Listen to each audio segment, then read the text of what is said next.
આજે આપણે પ્રકાશના વક્રીભવન સાથે સંકળાયેલી કેટલીક ઘટનાઓ જોવાના છીએ, બરાબર છે। એમાં આપણે ત્રણ ઘટનાઓ જોશું કે જે પ્રકાશના વક્રીભવન સાથે સંકળાયેલી છે। એમાં પહેલું આપણે જોવાના છીએ લેટરલ શિફ્ટ, પછી જોઈશું વાસ્તવિક ઊંડાઈ અને આભાસી ઊંડાઈ, અને પછી જોઈશું કે ખરેખર સૂર્યોદયના સમય કરતાં સૂર્ય થોડો વહેલો દેખાય છે અને સૂર્યાસ્ત પછી પણ થોડા સમય સુધી દેખાય છે। આ ઘટના સમજાવો, બરાબર। તો આ ત્રણ ઘટનાઓ કે જે પ્રકાશના વક્રીભવન સાથે સંકળાયેલી છે એ આપણે જોવાના છીએ આજે, બરાબર। તો આના અગાઉના લેક્ચરની અંદર આપણે પ્રકાશના વક્રીભવન વિશે સંપૂર્ણ માહિતી મેળવી ચૂક્યા છીએ, બરાબર। એટલે આઈ હોપ કે તમે બધું વ્યવસ્થિત રીતે તૈયાર કરી અને આ લેક્ચર જોશો, બરાબર। તો વધારે મજા આવશે આની અંદર અને ઈઝીલી રીતે દરેક ઘટના તમને સમજાઈ જશે, બરાબર। તો પહેલા આપણે જોઈએ લેટરલ શિફ્ટ। લેટરલ શિફ્ટ શું છે? તો એના હું જો તમને સામાન્ય ઉદાહરણ આપું કે ધારો કે તમે કોઈ સ્વિમિંગ પુલની અંદર છો, બરાબર છે। તો સ્વિમિંગ પુલના તળિયે રહેલી કોઈ વસ્તુ એ તમને પ્રકાશના વક્રીભવનને કારણે એ પાણીની સપાટી હોય ઉપર હોય એવું લાગે, બરાબર છે। ક્યાં લાગે? પાણીની સપાટી ઉપર હોય એવું લાગે, બરાબર છે। ત્યાર પછી તમે કોઈ મુદ્રિત પુસ્તક હોય, મુદ્રિત પુસ્તક એટલે લખેલું પુસ્તક, એની ઉપર તમે કાચનો સ્લેબ મૂકો, બરાબર છે। તો જે નીચે લખેલા અક્ષર છે એ તમને થોડા ઉપસેલા હોય એવું લાગે, બરાબર। આ બીજી ઘટના। ત્યાર પછી ત્રીજી ઘટના કે તમે પાણીનો ગ્લાસ ભરેલો હોય, કાચનો ગ્લાસ કે જે પાણીથી ભરેલો છે, એની અંદર પેન્સિલને તમે અંશતઃ ડુબાડો, એટલે કે અડધી પેન્સિલને ડુબાડો, તો પેન્સિલ છે એ પાણીની સપાટી અને હવાની સપાટી બંનેને છૂટી પાડતી સપાટી પાસેથી તમને વાકી વળેલી દેખાશે, બરાબર છે। તો આ બધી જે ઘટનાઓ છે એ પ્રકાશના વક્રીભવન સાથે સંકળાયેલી છે। આ સિવાય તમે બીજું એક ઉદાહરણ પણ સમજી શકો કે કાચનો ખાલી ગ્લાસ હોય, એની અંદર તમે લીંબુ નાખો અને તમે એનું બહારથી ઓબ્ઝર્વેશન કરો તો એ લીંબુ છે એની વાસ્તવિક સાઈઝ કરતાં થોડું મોટું દેખાય, એ પણ પ્રકાશની વક્રીભવનની ઘટના સાથે સંબંધિત છે, બરાબર છે। તો અહીંયા લેટરલ શિફ્ટની અંદર પણ કંઈક એવું જ છે। અહીંયા આપણે આ જે કાચનો સ્લેબ છે એના વડે થતા પ્રકાશનું વક્રીભવન સમજવાના છીએ, બરાબર છે। તો મેં આ જે રેડ કલરની લાઈન ડ્રો કરી છે લંબચોરસ, એ એક આપણો કાચનો સ્લેબ છે। શું છે? કાચનો સ્લેબ। તો હું અહીંયા તમને લખી દઉં કે આ છે કાચનો સ્લેબ। હવે અહીંયા કાચનો સ્લેબ છે, ત્યાં સ્લેબની બે આંતર સપાટી છે, જો ખાસ સમજજો। આ જે કાચનો સ્લેબ છે એક સ્લેબની અંદર બે આંતર સપાટી છે, આ પહેલી સપાટી અને આ બીજી સપાટી। ચલો એને આપણે નામ આપી દઈએ। અહીંથી હું ચાલુ કરું છું, સપોઝ કે આ A, B, C અને D, બરાબર। તો આ કાચના સ્લેબની બે આંતર સપાટી થઈ, એક AB અને બીજી છે CD। તમે કહેશો સાહેબ આંતર સપાટી કેમ? તો જુઓ, આ જે AB સપાટી છે ને એ બે માધ્યમને છૂટી પાડતી સપાટી છે। આ કાચની બહારનું જે માધ્યમ છે એ આપણા માટે હવા થશે, જેને હું માધ્યમ 1 કહું છું, કારણ કે આપણી આજુબાજુ તો હવા જ છે, બરાબર। અને આ જે છે અંદર એ છે માધ્યમ 2, બરાબર, જે શું છે? કાચ છે। તો આ AB સપાટી શું કરે છે આપણા માટે? તો કે હવા અને કાચ એ બંનેને છૂટું પાડવાનું કામ કરે છે, બરાબર છે। તો આ જે હવા છે ને અંદર કયું છે? કાચ, એટલે આ AB છે એ પહેલી આંતર સપાટી થઈ, કઈ? તો કે હવા અને કાચ વચ્ચે। પછી આ CD છે એની અંદર પણ એવું છે કે આ બાજુની સપાટી કાચ અને આ બાજુ શું છે? હવા, એટલે આ ફરી પાછું આપણું કયું થશે? માધ્યમ 1, બરાબર, કે જે કયું છે? હવા છે, ક્લિયર છે। આને હું N1 કહું છું, બરાબર। આ માધ્યમ છે એને આપણે N2 કહીએ, તો ફરી પાછું આ કયું થઈ જશે? N1 માધ્યમ થઈ જશે। તો AB સપાટી જે કાચની છે એ શું કરે છે? તો કે હવા અને કાચને છૂટી પાડતી સપાટી છે। CD છે એ પણ શું છે? તો કે કાચ અને હવાને છૂટી પાડતી સપાટી છે। તો અહીંયા આપણે AB ની અંદર લખવું હોય તો એવું લખી શકીએ હવા અને કાચ. અહીંયા તમારે લખવું હોય તો એવું લખી શકો આ સપાટી માટે કાચ અને હવા, કારણ કે આ કાચ અને હવાને છૂટું પાડે છે, આ હવા અને કાચને છૂટું પાડે છે. બરાબર છે? તો આ બે આંતર સપાટીઓ વિશે તમને ખબર પડી ગઈ. ઓકે, ચાલો હવે આપણે શું કરીએ છીએ કે આ જે કાચનો જે લંબચોરસ સ્લેબ છે એની અંદર પ્રકાશનું એક ત્રાંસુ કિરણ આપણે આપાત કરીએ છીએ. બરાબર છે? શું કરીએ છીએ? પ્રકાશનું એક ત્રાંસુ કિરણ આપાત કરીએ છીએ. એટલે આ આપણું કયું કિરણ થશે? આપાત કિરણ થશે. હવે આપણે કાલે એક ઘટના ભણ્યા હતા કે પ્રકાશનું કિરણ જ્યારે પાતળા માધ્યમમાંથી ઘટ માધ્યમમાં પ્રવેશે, આ કયું માધ્યમ થાય? હવા. પાતળું થાય, બરાબર છે? અને આ કાચ છે એ કેવું થશે? ઘટ માધ્યમ. બરાબર? તો પ્રકાશનું કિરણ જ્યારે પાતળા માધ્યમમાંથી ઘટ માધ્યમમાં પ્રવેશે ત્યારે શું થશે? યાદ કરો જોઈએ કાલવાળી થિયરી. તો જ્યારે પ્રકાશનું કિરણ પાતળા માધ્યમમાંથી ઘટ માધ્યમમાં પ્રવેશે ત્યારે આ કિરણ છે એ લંબ તરફ વાંકું વળશે. શું થશે? લંબ તરફ વાંકું વળશે. એટલે આ જે મેં શું દોર્યો છે આ છે આપાત બિંદુ છે. બરાબર? સ્લેબની સપાટી પરનું આપાત બિંદુ કે જ્યાં હું કિરણ ત્રાંસુ આપાત કરું છું. આ છે લંબ, જે બ્લુ કલરની લાઈન છે, અને આ જે બ્લેક કલરની લાઈન છે એ શું થાય છે? એ કિરણનું વક્રીભવન થાય છે. આ આપાત કિરણ અને આ જે કિરણ છે એ આપણા માટે વક્રીભૂત કિરણ થશે. એટલે આ જે ખૂણો છે આવડો લંબ સાથે આપાત કિરણે બનાવેલો ખૂણો એ આપણા માટે થશે આપાત કોણ I1 થાય. અને આ જે ખૂણો છે વક્રીભૂત કિરણે બનાવેલો લંબ સાથેનો ખૂણો એ આપણા માટે થશે R1. બરાબર? એટલે કિરણ છે એ હવામાંથી ક્યાં પ્રવેશ્યું? કાચની અંદર. ઓકે, પછી એ કિરણ છે એ બીજી આંતર સપાટી પાસે પહોંચે છે કે જે કાચ અને હવાને છૂટી પાડે છે ત્યાં. તો આ કિરણ છે હવે કાચમાંથી ક્યાં જશે? હવામાં જશે. એટલે આ છે ઘટ માધ્યમ થયું અને આ ફરી પાછું કયું થયું? પાતળું માધ્યમ. તો પ્રકાશનું કિરણ જ્યારે ઘટ માધ્યમમાંથી પાતળા માધ્યમમાં પ્રવેશે ત્યારે શું થશે? કાલ પ્રમાણે કે કિરણ છે લંબથી દૂર જશે. બરોબર? તો આ આપણા માટે થશે R2 અને આ થશે I2. બરાબર? તો અહીંયા આપણે એમ કહી શકીએ કે પ્રકાશના કિરણનું છે એ બે વખત વક્રીભવન થાય છે. પહેલું વક્રીભવન ક્યાં થયું? કે કાચની AB સપાટી પાસે, જ્યારે કિરણ હવામાંથી કાચમાં પ્રવેશે ત્યારે, અથવા તો પાતળા માધ્યમમાંથી ઘટ માધ્યમમાં પ્રવેશે ત્યારે. અને બીજી વખત વક્રીભવન ક્યારે થયું? કે CD સપાટી પાસે, જ્યારે કિરણ છે એ કાચમાંથી હવામાં પ્રવેશે, એટલે કે ઘટ માધ્યમમાંથી પાતળા માધ્યમમાં પ્રવેશે ત્યારે. અહીંયા બે વખત વક્રીભવન થાય છે. પહેલી ઘટનામાં શું થાય છે? કિરણ છે એ પાતળામાંથી ઘટમાં જાય છે, બરાબર? ત્યારે લંબ તરફ વાંકું વળે છે. અને જ્યારે કિરણ છે એ ઘટમાંથી પાતળામાં જાય છે ત્યારે લંબથી દૂર જાય છે. બરાબર છે? ત્યારે આ જે ખૂણો બન્યો છે R2, બરાબર, એને નિર્ગમન કોણ કહેવાય. શું કહેવાય? નિર્ગમન કોણ. અને આ જે કિરણ છે એને આપણે કહેશું નિર્ગમન કિરણ. અને આ જે ખૂણો છે એને શું કહેવામાં આવે છે? નિર્ગમન કોણ. બરાબર? તો અહીંયા તમે એક વસ્તુ જોઈ શકશો કે આ જે આપાત કોણ I1 અને નિર્ગમન કોણ R2 બંને સમાન છે. કેવા છે? I1 શું થશે? R2. બરાબર છે? જેટલા ખૂણે છે એ કિરણ આપાત થયું હશે એટલા જ કોણે કિરણ છે એ શું થશે? નિર્ગમન પામશે. એટલે આપાત કોણ I1 એ નિર્ગમન કોણ R2 બરાબર થશે. એટલે અહીંયા આપણે લખશું I1 બરાબર R2. બરાબર? જો તમે સ્લેબ ન મૂક્યો હોત, ધારો કે તમે સ્લેબ નથી મૂક્યો અને કિરણ આપાત કરો તો એની દિશા આ હતી, મૂળ દિશા. ખ્યાલ આવે છે? જ્યારે આપણે સ્લેબ નથી મૂકતા ત્યારે. પરંતુ આપણે સ્લેબ મૂકીએ છીએ તો શું થાય? કિરણ છે આ સીધા માર્ગે જવાને બદલે એ શું થશે? વાંકું વળશે. પછી જ્યારે બહાર નીકળશે ત્યારે પણ શું થશે? લંબથી દૂર વાંકું વળશે. એટલે આપણે એમ કહી શકીએ કે આ એની મૂળ દિશા અને આ થઈ છે વિચલિત દિશા. તો આ જે બંને વચ્ચેનું અંતર છે એને આપણે કહેશું પાર્શ્વિક સ્થાનાંતર. આને શું કહેવામાં આવે છે?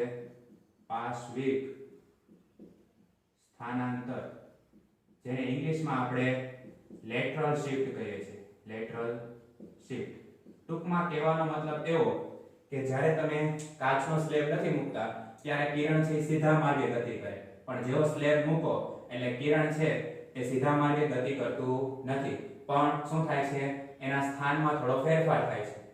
તો આ જે કિરણનું અહીંથી અહીંયા સુધીનું જે સ્થાનાંતર થયું એની વચ્ચેનું જે અંતર છે એને આપણે પાર્શ્વિક સ્થાનાંતર અથવા તો લેટરલ શિફ્ટ કહીએ છીએ. બરાબર છે?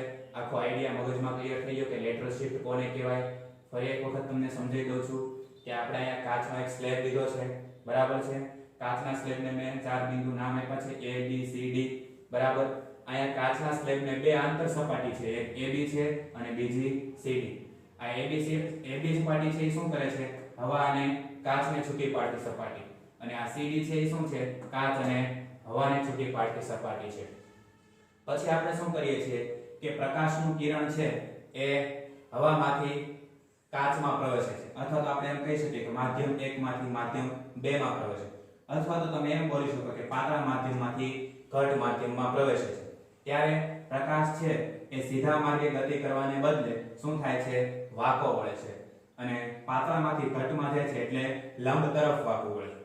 પછી શું થાય છે? આ પહેલી વખત વક્રીભવન થયું. પછી CD સપાટી છે ત્યાં બીજી વખત વક્રીભવન થાય. ત્યારે શું થાય છે? તો કે કાચમાંથી હવામાં પ્રવેશે અથવા તો ઘટ માધ્યમમાંથી પાતળા માધ્યમમાં પ્રવેશે ત્યારે કિરણ છે લંબથી દૂર તરફ વાંકો વળે છે. એટલે અહીંયા એક ખૂણો બનશે R2, એને આપણે નિર્ગમન કોણ કહીશું. અને એ જે કિરણ છે એને શું કહેવામાં આવે છે? નિર્ગમન કિરણ. તો અહીંયા જે બે ખૂણા બન્યા, એક છે આપાત કોણ અને બીજો છે નિર્ગમન કોણ. તો જેટલો આપાત કોણ હશે એટલો શું હશે? આ નિર્ગમન કોણ. એટલે આપણે અહીંયા શું લખી શકીએ છીએ? I1 બરાબર R2. પરંતુ જો આપણે કાચનો સ્લેબ ન મૂક્યો હોય તો કિરણ છે એ સીધા માર્ગે ગતિ કરે, પણ કાચના સ્લેબને કારણે એ સીધા માર્ગે ગતિ કરતું નથી, પરંતુ આટલું છે એની અંદર શિફ્ટ સ્થાનાંતર થયેલું જોવા મળે છે. તો આ જે છે મૂળ કિરણ અને આ સ્થાનાંતરિત થયેલું કિરણ બંને વચ્ચેનું જે અંતર છે એને આપણે શું કહીએ છીએ? પાર્શ્વિક સ્થાનાંતર એટલે કે લેટરલ શિફ્ટ. બરાબર? તો તમારે આ મૂળ કિરણ અને નિર્ગમન કિરણ વચ્ચેનું અંતર શોધવું હોય તો એના માટેનું એક સૂત્ર છે. બરાબર? કે જે તમને NCERT ની ટેક્સ્ટ બુકમાં નથી આપેલું, પણ જો તમારે આ બંને વચ્ચેનું સ્થાનાંતર શોધવું હોય તો એના માટેનું એક સૂત્ર છે જે તમને JEE નીટ માટે ઉપયોગી થશે. એ સૂત્ર આવું છે: આ x, આ બંને વચ્ચેનું જે સ્થાનાંતર છે ને આપણે x કહીએ છીએ. x = t એટલે ટાઈમ. બરાબર છે? કૌંસમાં sin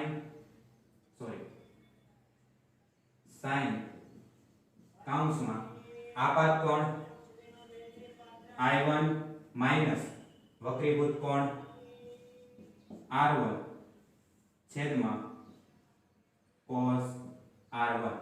આ સૂત્રની મદદથી તમે આ જે સ્થાનાંતર થયેલું છે મૂળ કિરણ અને સ્થાનાંતરિત કિરણ વચ્ચેનું અંતર એ આપણે શોધી શકીએ છીએ કે x બરાબર t sin કૌંસમાં I1 એટલે આપાત કોણ માઈનસ R1 એટલે વક્રીભૂત કોણ છેદમાં cos R1. આ સૂત્ર તમને ટેક્સ્ટ બુકમાં આપેલું નથી, આ માત્ર તમારી જાણકારી માટે જે તમને JEE નીટ ની અંદર કામમાં લાગશે, કદાચ પ્રશ્ન પૂછાઈ શકે. બરાબર? એટલે આ થઈ ગયું લેટરલ શિફ્ટ નું સૂત્ર. બરાબર? x = t sin I1 R1 છેદમાં cos R1. એટલે આ આપણી આખી ઘટના છે એ લેટરલ શિફ્ટ ની ઘટના છે. ખ્યાલ આવી ગયો આખી ઘટનાની અંદર? ઓકે. બીજી હવે વક્રીભવનની સાથે સંકળાયેલી એક ઘટના આપણે સમજવા જઈ રહ્યા છીએ. એ છે વાસ્તવિક ઊંડાઈ અને આભાસી ઊંડાઈ. વાસ્તવિક ઊંડાઈ અને આભાસી ઊંડાઈને સમજવા માટે મેં તમારી સામે એક ફિગર ડ્રો કરી છે. બરાબર છે? પહેલા હું તમને આ ભાગ સમજાવું છું કે એની અંદર આ જે આખું પાત્ર છે એ પાણી ભરેલું પાત્ર છે. તો આપણે પહેલા વસ્તુ લખતા જઈએ. આ શું છે? પાણી ભરેલ પાત્ર. બરાબર? ઈ પાણી ભરેલું પાત્ર છે એના તળિયે એક વસ્તુ રહેલી છે જેને હું નામ આપું છું O. બરાબર? જ્યારે કોઈ અવલોકનકાર છે એ વસ્તુને લંબ દિશામાં જોશે. બરાબર? આ તળિયે રહેલી કોઈ વસ્તુ છે એને અવલોકનકાર છે, સપોઝ કે અહીંયા ઊભો છે કોઈ અવલોકનકાર, અહીંથી લંબ જોવાની ટ્રાય કરે છે એ વસ્તુને. બરાબર? તો આ જે વસ્તુ O છે એ એને એના વાસ્તવિક સ્થાને નહીં દેખાય, પરંતુ એને ક્યાં દેખાશે? અહીંયા o ડેશ સ્થાન. તો સાહેબ આવું કેમ કે અવલોકનકાર જ્યારે લંબ દિશામાં રહી અને અવલોકન કરે તો એને આ જે પાત્રના તળિયે રહેલી વસ્તુ છે એના વાસ્તવિક સ્થાને નથી દેખાતી, પરંતુ એના કરતા ઉપર દેખાય છે. બરાબર, આવી ઘટના આપણે સ્વિમિંગ પુલ ની અંદર જોઈએ છે કે ખરેખર એનું તળિયું છે એ તળિયું એની વાસ્તવિક ઊંડાઈ કરતા આપણને ઉપર દેખાય છે. આવું કેમ? તો આ ઘટના ખાસ સમજો. જો આ આપણે કયું કીધું? પાણી ભરેલું પાત્ર. બરાબર છે, તો આ ઘટ માધ્યમ થશે. પાણી ભરેલું પાત્ર છે એ કેવું થાય? ઘટ માધ્યમ. બરાબર છે, તો વસ્તુમાંથી બે કિરણો નીકળ્યા આવી રીતે. એક ઘટમાંથી ક્યાં માધ્યમમાં પ્રવેશે? તો એ ઘટમાંથી હવામાં આવ્યા એટલે સાહેબ પાતળા માધ્યમમાં આવ્યા. બરાબર છે, ઘટ માધ્યમમાંથી કેવા માધ્યમમાં આવ્યા? પાતળા માધ્યમમાં. તો હું જો આ સપાટીને લંબ દોરું આવી રીતે, એક લંબ આઈને દોરું છું, એક લંબ આઈને દોરું, તો પ્રકાશનું કિરણ વસ્તુમાંથી જ્યારે નીકળી અને ઘટ માધ્યમમાંથી પાતળા માધ્યમમાં જશે એટલે આપણને ખબર છે કે શું થશે? લંબથી દૂર તરફ જશે. જો આ લંબથી દૂર તરફ જાય છે આવી રીતે. ખ્યાલ આવે છે? લંબથી ક્યાં જાય છે? દૂર. શું કામ? તો કે વસ્તુ તો ઘટ માધ્યમમાં છે, એમાંથી નીકળતા પ્રકાશના કિરણો ઘટમાંથી પાતળામાં પ્રવેશ્યા એટલે મેં આની સપાટીને એક લંબ દોર્યો તો એ લંબથી કિરણ ક્યાં ગયું? દૂર ગયું. તો તમે કહેશો આમાં વસ્તુનું સ્થાન ક્યાં? તો આ જે વક્રીભવન પામેલા કિરણો છે, વક્રીભવન પામેલા કિરણો આ, બરાબર, એને પાછળની સાઈડ તમે લંબાવો અને જે બિંદુએ ભેગા થાય ત્યાં તમને શું મળશે? એનું પ્રતિબિંબ મળશે. તમે પરાવર્તનના નિયમોની અંદર પણ એવું કહેતા હતા ને કે મુખ્ય અક્ષને સમાંતર દિશામાં કોઈ કિરણ આપાત થયું હોય એ વક્રીભવન પામી અને જે બિંદુએ બે પરાવર્તિત કિરણો એકસાથે ભેગા થાય ત્યાં એનું શું મળે? પ્રતિબિંબ મળે. તો અહીંયા વક્રીભવનની ઘટનાની અંદર પણ એવું જ છે કે વસ્તુ છે એ અહીંયા રહેલી છે પાત્રના તળિયે, પણ એ આપણે લંબ દિશામાં જોઈએ. બરાબર, પાત્રને લંબ મોઢું રાખી અને તમે વસ્તુને જોવો છો આવી રીતે. તમારી સામે પાત્ર પડ્યું છે પાણી ભરેલું અને તમે આમ નીચું મોઢું રાખીને જોવો છો તો તમારું અને મોઢા વચ્ચેનું જે અંતર છે એ કેવું થાય? લંબ અંતર. તો એ વસ્તુ છે એ તમને પાત્રના તળિયે નહીં દેખાય, સહેજ ઉપર આવતી દેખાશે. આવું કેમ થાય છે? તો આ વસ્તુમાંથી આવતા બે કિરણો જ્યારે ઘટમાંથી પાતળા માધ્યમમાં પ્રવેશશે ત્યારે શું થશે? લંબથી દૂર તરફ જશે. ખ્યાલ આવે છે? ઘટમાંથી પાતળા માધ્યમમાં પ્રવેશે ત્યારે કિરણ લંબથી દૂર તરફ જાય. હવે જે આ બે વક્રીભવન પામેલા કિરણો છે, કારણ કે કિરણ વાપવું પડે એ ઘટનાને આપણે વક્રીભવન કહીએ છીએ. તો આ તો સીધા આવતા હતા, બે માધ્યમને છૂટી પાડતી સપાટી પાસે આ કિરણે પોતાની દિશા બદલી નાખી. બરાબર, તો એ વક્રીભવન પામેલા કિરણોને હું પાછળની તરફ લંબાવીશ અને લંબાવીશ ને જ્યાં બંને ભેગા થશે ત્યાં મને એનું શું મળશે? આભાસી સ્થાન મળશે. બરાબર, એટલે આ O છે એનું વાસ્તવિક સ્થાન છે અને O ડેશ છે કેવું છે? એનું આભાસી સ્થાન કહેવાય. ક્લિયર છે આટલી વસ્તુ? તો આ જે ઊંચાઈ છે O ડેશ સુધીની એને આપણે HI કહીએ છીએ. શું કહીએ છીએ? HI. અને આ જે ઊંચાઈ છે એને આપણે HO કહીએ છીએ. આ HO શું કામ? તો કે એ છે ઓબ્જેક્ટની હાઈટ એટલે વસ્તુની હાઈટ અને HI એટલે ઇમેજનરી હાઈટ. બરાબર, જે તમને પ્રતિબિંબ દેખાય છે ત્યાં સુધીની હાઈટ. એટલે આટલી વસ્તુ ક્લિયર થઈ ગયા? ઓકે. હવે આ અવલોકનકાર છે એ લંબ રહીને જોવે છે.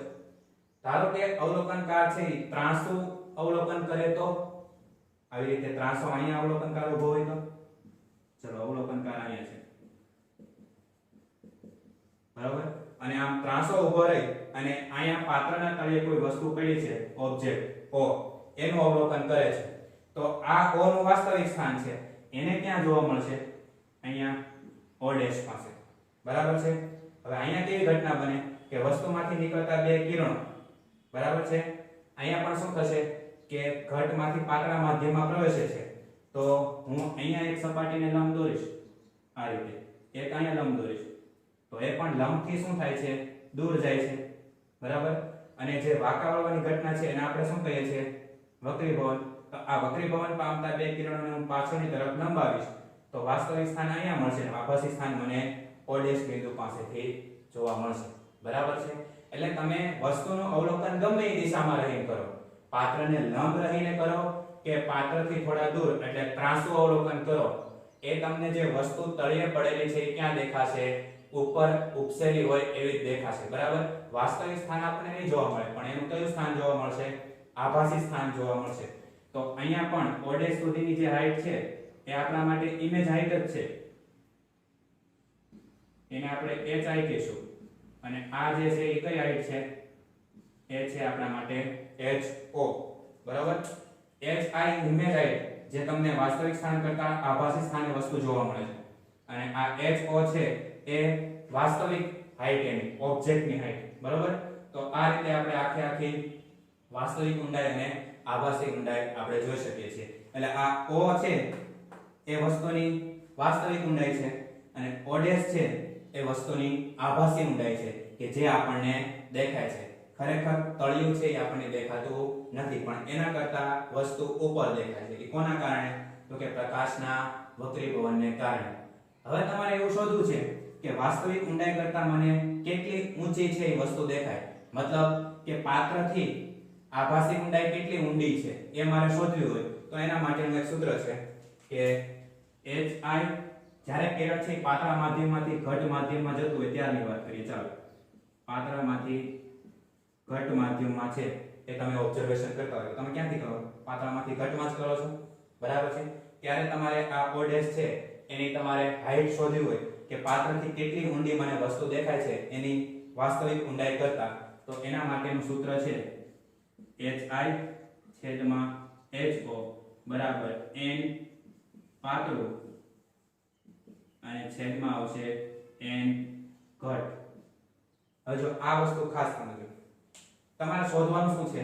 hi. આ ho છે તો તમને આપી દીધેલું હોય વાસ્તવિક ઊંડાઈ, ક્લિયર છે?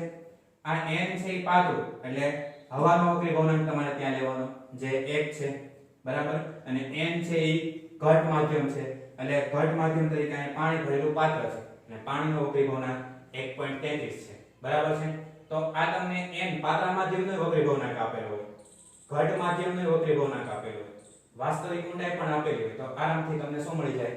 આભાસી ઊંડાઈ. આ સૂત્ર ક્યારે લાગુ પડે? જ્યારે તમે પાતળા માધ્યમમાંથી ઘટ માધ્યમમાં જોવો છો ત્યારે. તો આપણે અહીંયા શું કરીએ છીએ? પાતળા માધ્યમમાંથી ઘટમાં જોઈએ છે ને, હવામાંથી ક્યાં જોઈએ છે? પાણીમાં જોઈએ છે. સપોઝ કે તમે ઘટ માધ્યમમાંથી પાતળા માધ્યમમાં જોતા હોય, કયા માધ્યમમાંથી કયા માધ્યમમાં?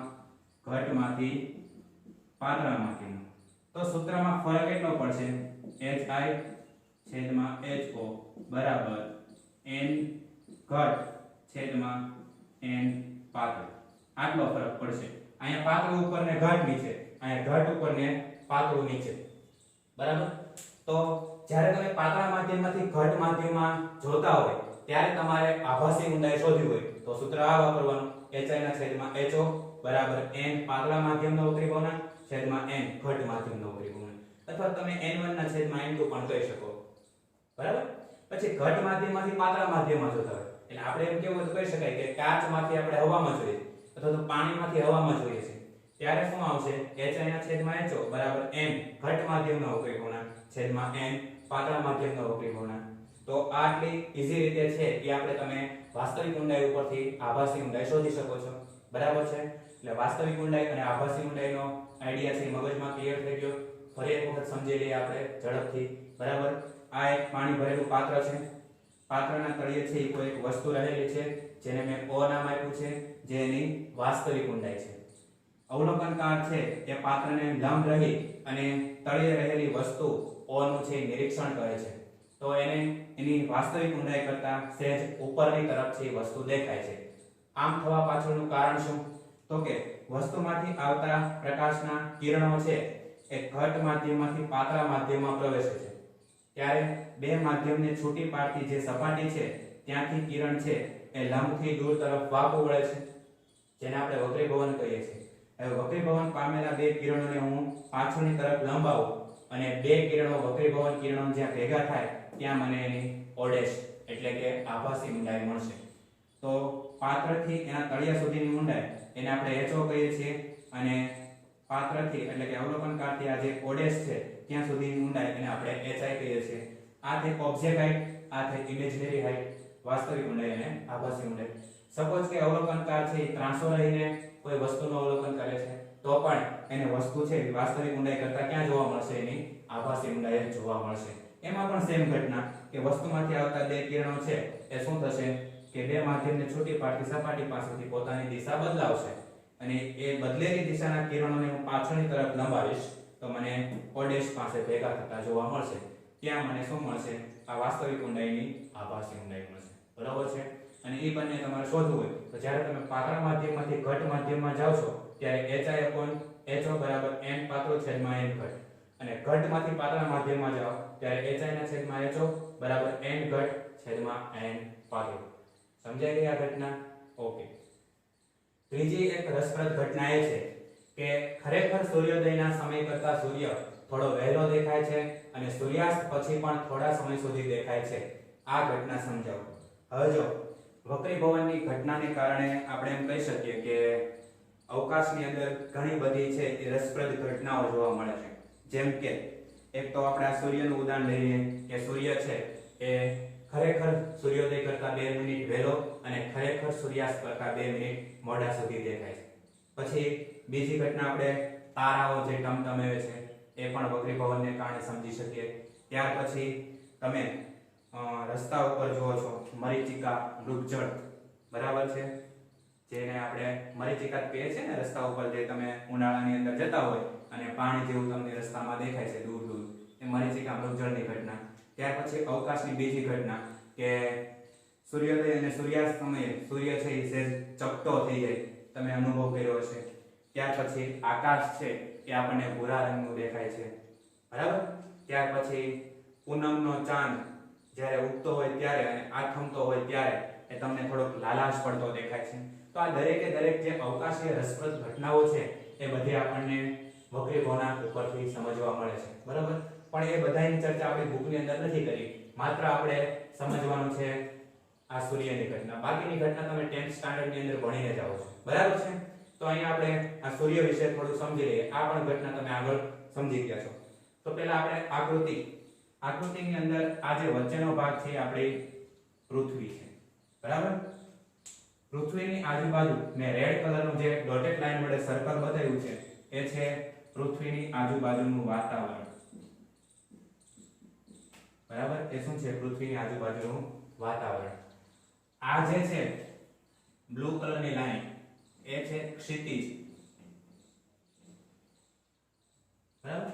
એટલે આપણે એવું કહેવું હોય તો કહી શકીએ કે ખરેખર સૂર્યોદય અને ખરેખર સૂર્યાસ્ત થવું એટલે સૂર્યનું છે એ ક્ષિતિજને ઓળંગવું. શબ્દ છે ખાસ સાંભળજો મારે કે ખરેખર સૂર્યોદય અને ખરેખર સૂર્યાસ્ત થવું એટલે શું? કે આ જે સૂર્ય છે એને આ ક્ષિતિજ રેખાને ઓળંગવું, બરાબર છે? જ્યારે ખરેખર સૂર્યોદય થયો ક્યારે કહેવાય? કે જ્યારે આ ક્ષિતિજ રેખાની ઉપર સૂર્ય આવે ત્યારે સૂર્યોદય થયો કહેવાય. અને આ જે ક્ષિતિજ રેખા છે એનીથી સહેજ નીચે સૂર્ય આવે એટલે એને કહેવાય ખરેખર સૂર્યાસ્ત, બરાબર છે? પણ અહીંયા વાતાવરણના વક્રીભવનને કારણે શું થાય છે કે સૂર્યોદય છે એ ખરેખર સૂર્યોદય થયા પહેલા આપણને દેખાય છે અને સૂર્યાસ્ત થયા પછી પણ થોડા સમય સુધી દેખાય છે, બરાબર? તો એ ઘટના કઈ છે? તો આપણે અહીંયા જોઈએ કે આ જે સૂર્ય છે એ એનું વાસ્તવિક સ્થાન છે. સૂર્યનું શું સ્થાન છે? વાસ્તવિક સ્થાન, બરાબર? સૂર્યમાંથી નીકળતા પ્રકાશના કિરણો જ્યારે વાતાવરણની અંદર પ્રવેશે, સૂર્યમાંથી આવતા પ્રકાશના કિરણો જ્યારે પૃથ્વીના વાતાવરણની અંદર પ્રવેશે ત્યારે અનિયમિત વક્રીભવન થાય છે. કેવું વક્રીભવન થાય છે? અનિયમિત વક્રીભવન. હવે આ અનિયમિત વક્રીભવનના કારણે ખરેખર સૂર્ય છે એ ઉગ્યો જ નથી, બરાબર? સૂર્યોદય થયો નથી. તેમ છતાંય સૂર્ય છે ક્ષિતિજની નીચે હોય ત્યારે એમાંથી આવતા પ્રકાશના કિરણો જ્યારે વાતાવરણની અંદર પ્રવેશે છે ત્યારે અનિયમિત વક્રીભવનને કારણે એ સૂર્ય ક્ષિતિજની નીચે હોવા છતાં આપણને ક્યાં દેખાય છે? ક્ષિતિજની ઉપર, બરાબર છે? આ એનું કયું સ્થાન છે? આભાસી સ્થાન, બરાબર? એટલે સૂર્ય છે એ ખરેખર એનો સૂર્યોદય થયો જ ન હોય તેમ છતાંય આપણને સૂર્યોદય થઈ ગયો એવું લાગે. પછી શું થાય કે ધીમે ધીમે જેમ સમય પસાર થાય એમ સૂર્ય છે ઉપર આવતો જાય, ખ્યાલ આવે છે? સૂર્ય ઉપર આવે અને ક્ષિતિજને ઓળંગે, આ ક્ષિતિજ છે એને ઓળંગે એટલે ખરેખર શું થઈ ગયો કહેવાય? સૂર્યોદય થઈ ગયો કહેવાય. તો આ સૂર્ય છે ધીમે ધીમે જેમ ઉપર આવશે એમ એમ આ આભાસી સ્થાન છે ઉપર જતું જશે. ખ્યાલ આવે છે? સૂર્ય છે એ ક્ષિતિજથી જેમ જેમ ઉપર આવતો જશે એમ એમ આ આભાસી સ્થાન પણ કેમ જતું જશે? ઉપર જતું જશે. ક્લિયર? પછી શું થાય? આ જે સૂર્ય છે ધીમે ધીમે ધીમે ધીમે ધીમે ધીમે આમ આખું રાઉન્ડ ફરશે પૃથ્વીને અને ફરી પાછો અહીંયા આવશે. ત્યારે શું થયું હશે કે ત્યારે આ જે વસ્તુ છે સૂર્યનું સ્થાન એ પણ ધીમે ધીમે છે એ વાસ્તવિક સૂર્ય કરતા ઉપર જતું દેખાશે. એટલે આની આગળ આગળ છે એ આભાસી સ્થાન જતું છે. બરાબર? આખું રાઉન્ડ સૂર્ય અહીંયા પહોંચે, સૂર્ય અહીંયા પહોંચે ત્યારે પણ આ સૂર્ય છે આપણને ક્ષિતિજ ઉપર દેખાય. કારણ કે આખું રાઉન્ડ ફરીને આવી અહીંયા પહોંચ્યો ત્યારે પણ અહીંયા આવી ગયું ઉપરનું સ્થાન, આભાસી સ્થાન છે. એટલે આપણે એમ કહી શકીએ કે સૂર્ય છે એ આથમી ગયા બાદ પણ 2 મિનિટ સુધી દેખાય છે. બરોબર છે? હવે અહીંયા શું થાય છે કે જ્યારે વાતાવરણમાં પ્રવેશે છે સૂર્યનો પ્રકાશ, જ્યારે વાતાવરણની અંદર પ્રવેશે છે ત્યારે આ જે વાતાવરણ એટલે કે હવાનો વક્રીભવનાંક છે એ 1.00029 છે. બરાબર? હવાનો વક્રીભવનાંક કેટલો છે? 1.00029. જેના કારણે આ જે સૂર્યનું જે સ્થાનાંતર થાય છે આથી અહીંયા સુધીનું, બરાબર, એ થાય છે 0.5 ડિગ્રી. કેટલું સ્થાનાંતર થાય છે? 0.5 ડિગ્રી. એટલે આપણે એમ કહી શકીએ કે વાસ્તવિક સ્થાન અને આભાસી સ્થાન વચ્ચેનો ખૂણો કેટલો બને છે? 0.5 ડિગ્રી. એટલે ખરેખર જ્યારે ક્ષિતિજની નીચે હોય સૂર્ય ત્યારે આપણને ક્યાં દેખાય છે? ક્ષિતિજની ઉપર. એ કોના કારણે? વાતાવરણના વક્રીભવનાંકને કારણે. બરાબર? એટલે આ બંને વચ્ચેનો જે એંગલ છે 0.5 ડિગ્રી છે. હવે આપણે આની ગણતરી કરીએ. હું તમને એમ કહું કે સૂર્ય છે એ પૃથ્વીની ફરતે આખું રાઉન્ડ કરશે ત્યારે એને કેટલા ડિગ્રી અંતર કર્યું કહેવાય? તો તમે કહેશો 360 ડિગ્રી, કારણ કે આખું સર્કલ ફરે એટલે 360 ડિગ્રી થાય. તો સૂર્યને પૃથ્વી ફરતે આખું રાઉન્ડ ફરવા માટે લાગતો સમય કેટલો? તો આપણે કહીશું 24 કલાક. 24 કલાકની મિનિટ કેટલી? તો કે 24 * 60. બરાબર? તો અહીંયા આપણે આવું કંઈક લખી શકીએ કે સૂર્યને પૃથ્વી ફરતે એક ચક્ર પૂર્ણ કરવા માટે લાગતો સમય 24 કલાક છે. હવે તમે મને એમ કહો તો કે એક ચક્ર પૂર્ણ કર્યું એટલે કેટલા ડિગ્રી સ્થાનાંતર થયું હશે? તો 360 ડિગ્રી. બરાબર? એક ચક્ર એટલે કેટલું સ્થાનાંતર થયું હોય? 360 ડિગ્રી. એના માટે કેટલો સમય લાગે? 24 કલાક. અને એને મિનિટમાં કરો તો કેટલા વડે? 60 વડે ગુણવા પડે. તો અહીંયા સ્થાનાંતર કેટલું થાય? 0.5 ડિગ્રી. તો એના માટે કેટલો સમય લાગે? શોધી શકાય ને? તો આપણે આવું લખી શકીએ 0.5 એને ગુણ્યા 24 એને ગુણ્યા 60 છેદમાં કેટલા આવશે? 360 ડિગ્રી થાય. 0.5 ગુણ્યા 24 ગુણ્યા 60 ના છેદમાં 360 ડિગ્રી. અને આનો તમે છે એ સોલ્યુશન કરશો કેલ્સી વડે એટલે 2 મિનિટ જવાબ આવશે. કેટલો જવાબ આવશે? 2 મિનિટ. એટલે આપણે એવું કહીએ છીએ કે સૂર્ય છે એ ખરેખર સૂર્યોદય કરતા 2 મિનિટ વહેલો દેખાય છે અને ખરેખર સૂર્યાસ્ત પછી પણ 2 મિનિટ સુધી દેખાય છે. બરાબર છે? અને બીજી એક ઘટના એવી છે કે સૂર્ય જ્યારે આથમતો હોય કે સૂર્ય જ્યારે ઉગતો હોય ત્યારે સૂર્ય છે એ આપણને સહેજ ચપટો દેખાય છે. એ ચપટો દેખાવાનું કારણ પણ શું છે? તો એ છે વક્રીભવન, પ્રકાશનું વક્રીભવન. એના કારણે આપણે સૂર્ય છે એ સૂર્યોદય અને સૂર્યાસ્ત સમયે સહેજ ચપટો દેખાય છે. બરાબર છે? તો આ રીતે આપણે આખા સૂર્યોદય અને સૂર્યાસ્ત વચ્ચેનો જે સમયગાળો છે એ ટોટલ તો 4 મિનિટ થાય. કારણ કે આપણે એવું કહી શકીએ કે 2 મિનિટ વહેલો ઉગે છે અને 2 મિનિટ મોડો આથમે છે. એટલે ટોટલ દિવસની અંદર જે તફાવત પડશે એ કેટલા મિનિટનો પડશે? 4 મિનિટનો પડશે.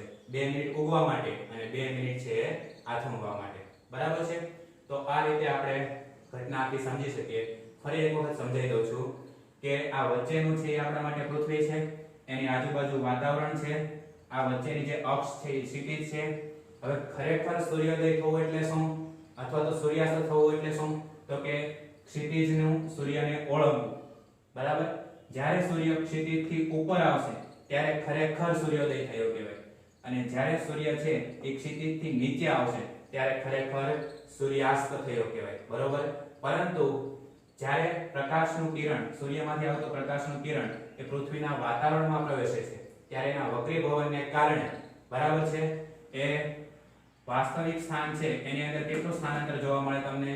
0.5 ડિગ્રી. એટલે ખરેખર સૂર્ય હોય એના વાસ્તવિક સ્થાન ઉપર, પણ આપણને દેખાય ક્યાં? આભાસી સ્થાને. જેના કારણે વાસ્તવિક સ્થાન અને આભાસી સ્થાન વચ્ચેનો જે ખૂણો બને કેટલો બને છે? 0.5 ડિગ્રીનો. અને એના કારણે જે સમયનો તફાવત આવે એ કેટલો આવે છે? 2 મિનિટનો. તો સૂર્યાસ્ત સમયે જે ઘટના બને છે એ જ સૂર્યોદય સમયે થાય. બરોબર છે. તો સૂર્યોદય સમયે શું થશે? સૂર્ય ઉપર આવે. સૂર્યાસ્ત સમયે શું થશે? સૂર્ય નીચે આવશે. ત્યારે પણ એની અંદરનો જે સમયનો તફાવત હશે એ 2 મિનિટનો હશે. એટલે આમ ટોટલ આપણે ગણવા જઈએ તો 4 મિનિટનો તફાવત થાય. બરાબર. ક્લિયર થઈ ગઈ ત્રણે વસ્તુઓ? તો આ ત્રણે વસ્તુઓ છે એ તમારી નોટબુકની અંદર વ્યવસ્થિત રીતે લખી નાખો. ત્યાર પછીના લેક્ચરની અંદર આપણે આ વક્રીભવનને લગતા કેટલાક એક્ઝામ્પલ જોઈશું. બરાબર છે. ત્યાં સુધી જય હિન્દ, જય ભારત.